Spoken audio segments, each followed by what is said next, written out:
How to work on the iPad app. So on the iPad app, you will have the app that says iTrack on it. So click on that, and then you will have the company code to enter. Once you enter that, authenticate, and then come in and then log in with your ID and password for the truck ID and truck password.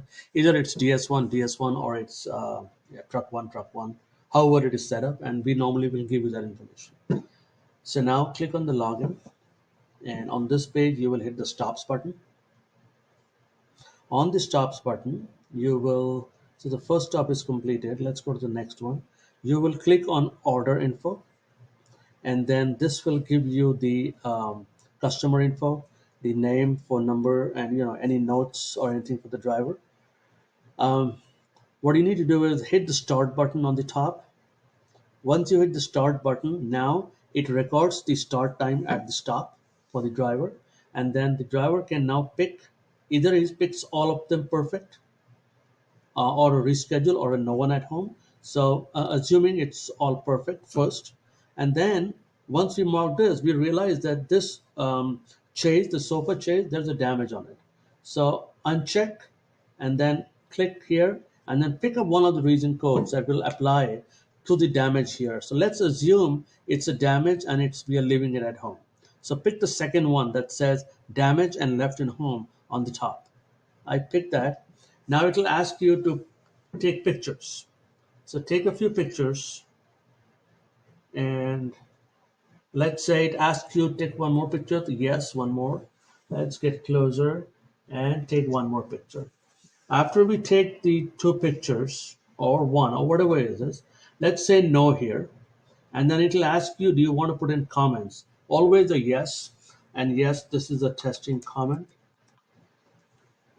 Save and upload images. This is all good. Once this is done, you will hit the next button. Any driver comments would come in over here, and then next. And this is where we hand over the tablet to the customer, and the customer would go ahead and sign whatever. Once the customer signs, then the driver hits the save button. At this point, we ask the buyer, do you need a delivery receipt? So if the answer is yes, we do enter the email ID of the buyer. We ask and we enter. Normally, this should be part of the point of sale, so we already have the information. If not, we enter.